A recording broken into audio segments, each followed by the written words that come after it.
Hello student, today's we are going to take our third class of adjective, and this part we will discuss further two parts of adjective and understand this chapter very carefully. It is also important one. Okay student, good luck. Let's start the video. Interrogative adjective. Interrogative adjective क्या था? A word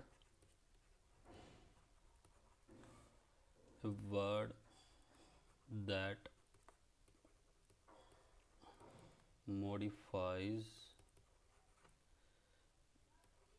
a noun by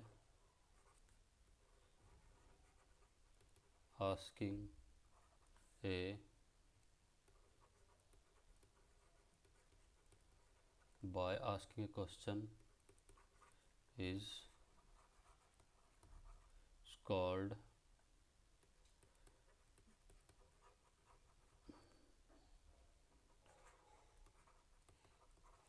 interrogative adjective.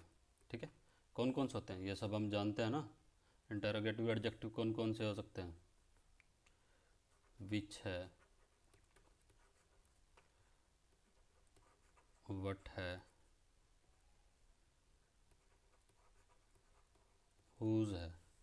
Okay, बस इतना ही है ये। अब देखो मैं एक सेंटेंस लिख रहा हूँ, यहाँ पे सेंटेंस लिख रहा हूँ।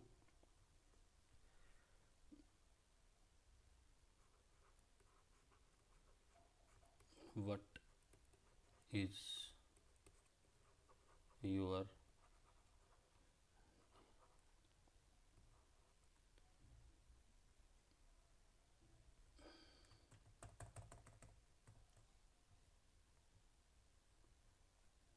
सेंटेंस में यहाँ पे लिख रहा हूँ, what recipe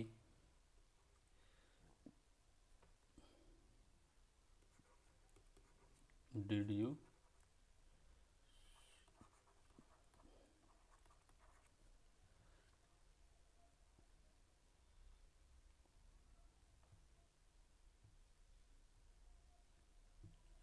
what recipe did you choose. ठीक है, और यहाँ आएगा इंटेरोगेशन का साइन। अब देखो क्या है, जो वट है यहाँ पे वो किसके लिए? रेसिपी के लिए एडजेक्टिव है, इसके बिल्कुल पहले है, देखो। ठीक है, adjective. Okay,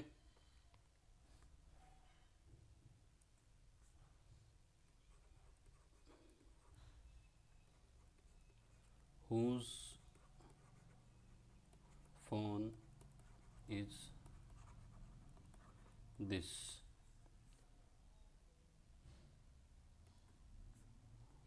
whom phone noun, noun को मॉडिफाई करता है एडजेक्टिव, और एडजेक्टिव यहाँ पे कौन है? whose। ओके,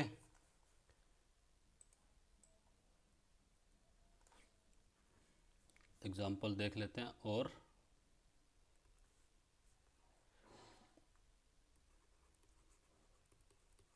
विच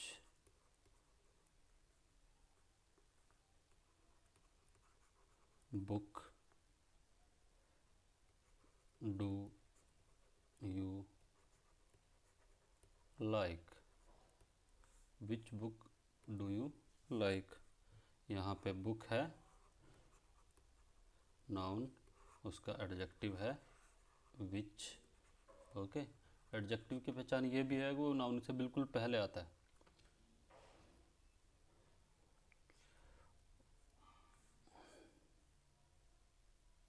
अब इसके लिए एक लास्ट एग्जांपल देख लो।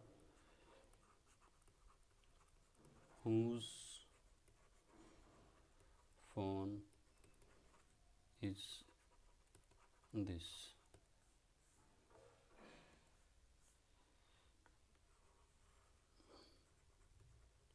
नाउन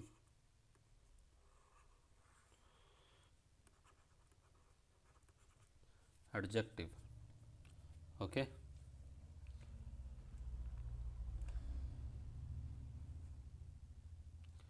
एक एग्जांपल और देख लेते हैं। ये इसके लिए लास्ट एग्जांपल है।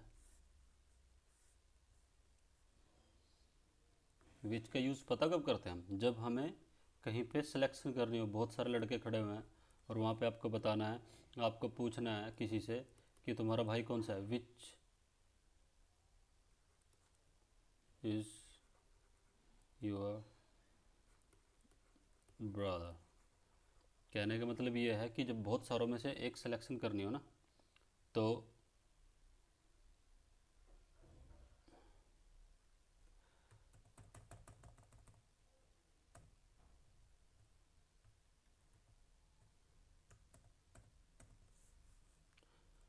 विच विच का यूज़ हम करते हैं बहुत सारों में से सिलेक्शन करने। आपको दो तीन भाई हैं, सारे बाहर रह रहे हैं, उनमें से कोई एक घर आ रहा है, ठीक है, उसके लिए लिखेंगे विच ब्रदर। अब क्या है कि बहुत सारे हैं ना, तो उनमें से एक चूज़ करना है, सिलेक्ट करना है। Which brother is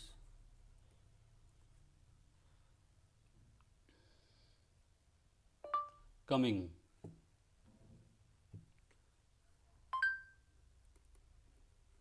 Which According to brother? Ask Difference, the main difference between coming and coming is that the coming is a obsolete spelling of coming, now an occasional misspelling, and coming is a approaching of the future, especially the near future, the next. Coming, obsolete spelling of coming, now an occasional misspelling. Which brother is coming today? Okay, अब इसमें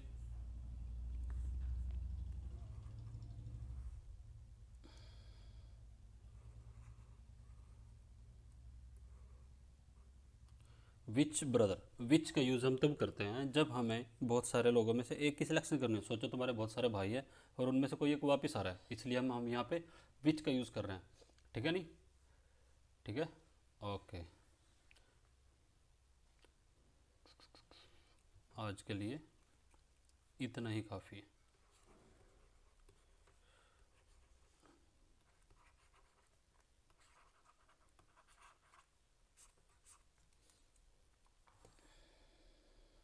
emphasizing adjective is use to exaggerate a noun. और एक definition और देख लेते हैं बच्चों इसकी। इसकी दूसरी डेफिनेशन है टू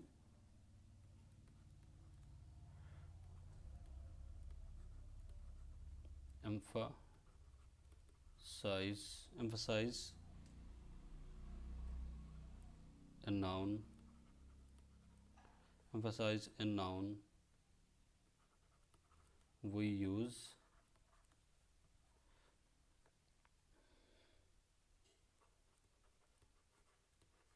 emphasizing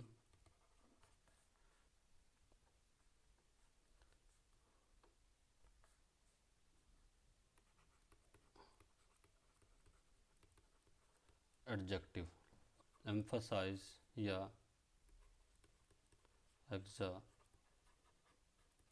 exaggerate। exaggerate का मतलब क्या होता है? इनका मतलब होता है emphasize और exaggerate का मतलब होता है बड़ा चढ़ा के कहना। ओके, अच्छा, हमारे emphasising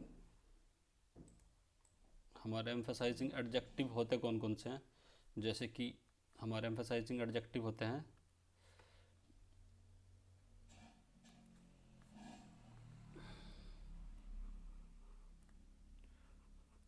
on, such, same, very. Okay, ये हमारे टोटल बहुत सारे होते हैं, ये आपके लिए ये इम्पोर्टेंट वन। हम इसके एग्जांपल देख लेते हैं।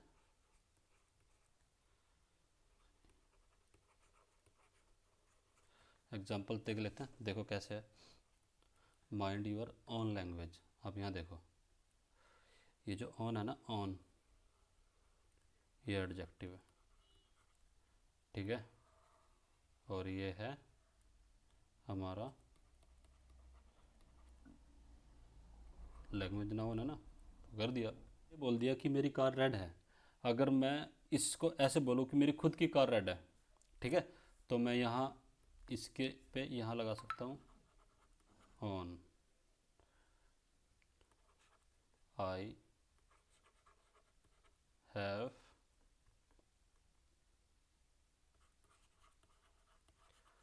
बुक, है ना। अब मैं इसमें एक एडजेक्टिव ऐड कर रहा हूँ। आप कोई भी नाउन हो उसके आगे एक एडजेक्टिव हमेशा ऐड कर सकते हो, ठीक है। सेम बुक, है कि नहीं।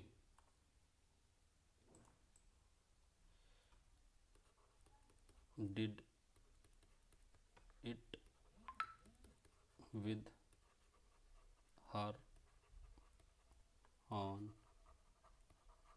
हैंड्स, ऑन हैंड्स के लिए खुद के अपने हाथों से। What does, what does such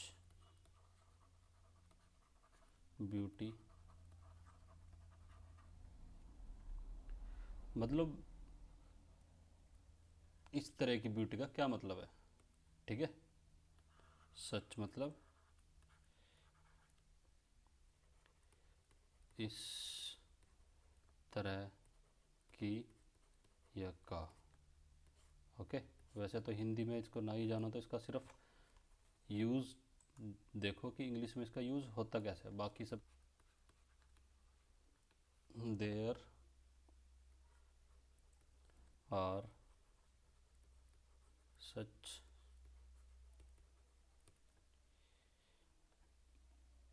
clinics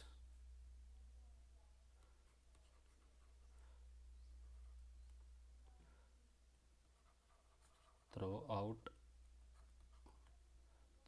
the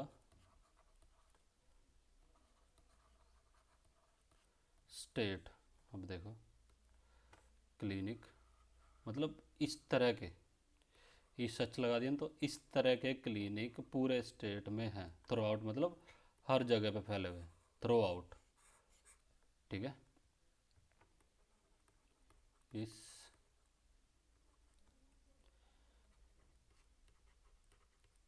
इस तरह के पूरे पूरी, इसको लिख दो हर एक जगह, ठीक है, थ्रू आउट, ओके। ये आपके, अब आपका मेरे ख्याल से 2 एडजेक्टिव और हो गए हैं, हम उसको नेक्स्ट क्लास में करेंगे, ओके। गुड लक, ठीक है।